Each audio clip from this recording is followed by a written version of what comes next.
Bismillahirrahmanirrahim. Perang Dunia Ketiga itu memang akan terjadi. Di dalam kitab Al-Quran itu ada.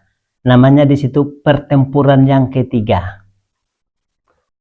Ini berita yang saya terima sangat akurat. Kenapa saya bilang sangat akurat? Saya pernah ketemu dengan, Nabi Khidir. Tahun 1995. Waktu itu saya mencari seorang guru. Di mana guru agama yang sesungguhnya? Kepada siapa saya mencari ilmu hakikat yang bisa berserah diri kepada Allah? Ya. Di waktu itu saya dapat petunjuk dari seseorang, kalau orang yang memiliki ilmu agama Islam itu ada di Tanjung Pinang, Riau. Setelah di situ beberapa hari, ternyata tidak ada di situ. Saya kembali ke Batam. Sampai di Batam, saya mendapatkan juga berita dari seseorang yang tidak saya kenal, yang hanya datang kepada saya di warung kopi, kalau ilmu hakikat itu gurunya ada di Pulau Mas. Saya tanya, di mana Pulau Mas? Naik apa ke situ? Kebetulan ada kapal barang. Itu kapal orang Cina. Isinya di atasnya semuanya orang Cina.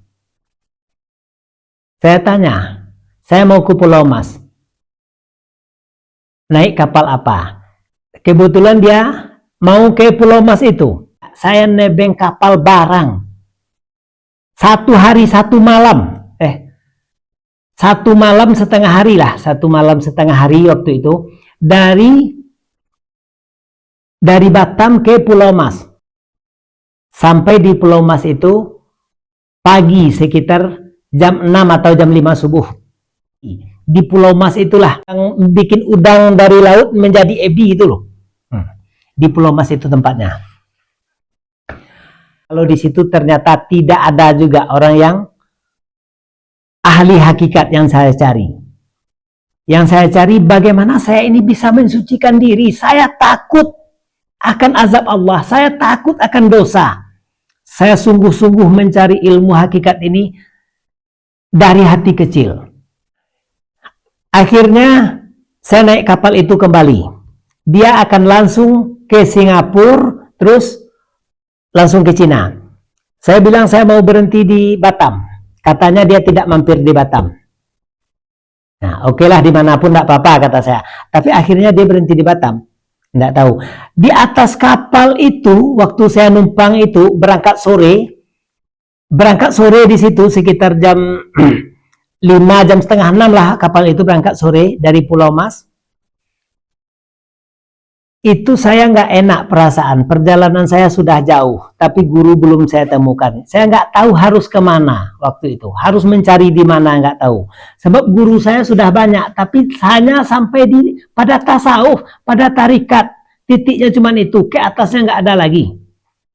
Sementara saya tidak puas dengan ilmu tasawuf itu. Kenapa saya tidak puas? Karena saya tahu ilmu itu tingkatannya 4. Syariat, tarikat, hakikat, dan makrifat. Dan saya harus mencapai makrifat. Guru hakikat belum saya temukan waktu itu.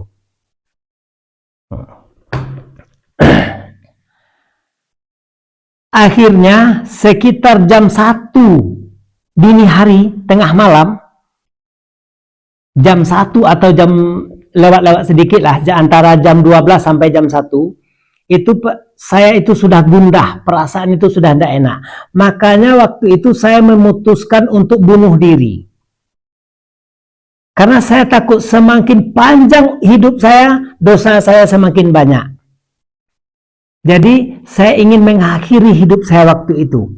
Biarlah saya mengakhiri hidup dan tidak diketahui oleh orang siapapun, saya terjun ke laut.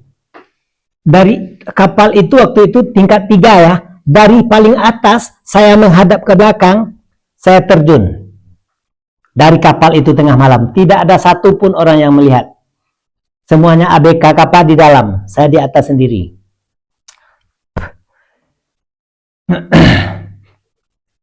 Belum sampai saya di air, seseorang sudah mengangkat saya kembali ke tempat duduk semula. Saya kembali sampai di atas kapal. Dan perasaan saya nggak nyaman. Kenapa saya kembali ke sini? Saya harus terjun lagi. Saya terjun lagi ke laut. Kalau menurut akal pikiran, kita terjun, sementara kapal larinya ke situ, seharusnya kita tinggal. Tapi saya diselamatkan lagi oleh seseorang. Duduk lagi di atas dek kapal yang tinggi itu. Dan saya tidak putus asa. Kembali saya terjun yang ketiga. Itu saya digendong sama penyelamat. Duduk lagi di atas kapal. Di situ dia berkata kepada saya, pekerjaan seperti ini tidak baik. Suatu saat kamu akan menemukan apa yang kamu cari. Dia bilang seperti itu. Suatu saat kamu akan menemukan apa yang kamu cari. Suatu saat kamu akan menemukan.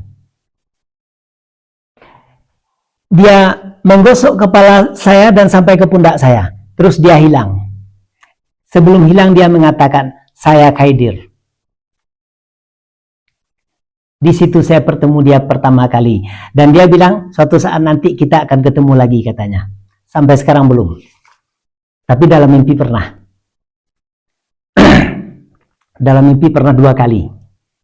Yang ketemu nyata belum. Setelah itu saya sangat ketakutan. Sangat menggigil setelah dia lenyap. Setelah dia hilang itu saya sangat ketakutan. Sangat menggigil. Sangat pucat. Saya langsung ke bawah. Ketemu sama ABK kapal. Dia megang saya. Kamu kenapa? Tapi saya tetap menggigil. Nggak bisa ngomong. Saya dikasih minum. Saya dikasih roti. Dan saya dikasih makanan apa waktu itu. Saya lupa. Pokoknya adalah yang untuk dimakan waktu itu. Terus saya disuruh istirahat. Ya. Ternyata pagi-paginya itu kapal itu sudah merapat di Batam. Katanya dia tidak akan mampir di Batam. Terus dia bilang, kita mampir di Batam. Kenapa? Katanya tidak. Ya nggak tahu juga kenapanya katanya. Yang penting waktu itu dia sudah sampai di Batam. Saya turun di Batam. Kapal itu langsung ke Singapura. Katanya dari Singapura langsung ke Cina. Kemananya saya nggak tahu. Gratis ongkos saya itu, nggak bayar saya itu waktu itu. Dan sejarahnya sebenarnya unik juga. Kapal itu menunggu saya tanpa dia sengaja. Mesin kapal itu nggak hidup sebelum saya datang. Padahal dia jam 1-an sudah siap untuk berangkat. Tapi mesin kapalnya nggak hidup. Saya sampai di situ jam 4 lewat. Setelah saya naik kapal itu baru mesinnya hidup. Nah, Allah membantu saya waktu itu. Akhirnya saya ke Batam dan langsung pulang lagi ke Batu Sangkar. Dan kegiatan sehari-hari saya dagang kaki lima. Saya dagang kaki lima. Akhirnya di tahun 1996 awalnya saya merantau ke Pulau Jawa. Merantau di situ hanya sampai moneter masuk, Soeharto tuh lengser, dagangan saya bangkrut karena orang-orang tidak pada bayar. Dagangan yang saya taruh di toko-toko, mulai dari kaki lima sampai toko-toko, itu orang tidak sanggup untuk bayar. Nah, akhirnya saya pulang kampung. Saya jualan kaki lima lagi di Batu Sangkar. Waktu itu tahun 98.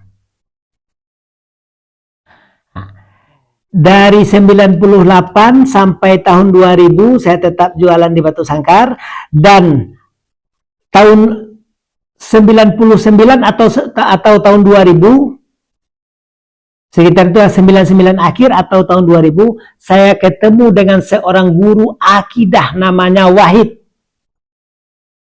Saya panggil dia Pak Wahid. Sekarang dia sudah meninggal. Dia seorang ahli akidah. Dialah yang mengantarkan saya menjadi seorang ahli hakikat ilmu agama Islam.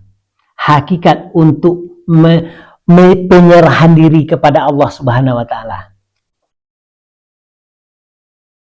Nah, jadi itu yang saya katakan, kalau ada yang mengaku-ngaku sekarang ini Imam Mahdi sudah ada, walahu alam. Yang saya ketahui ini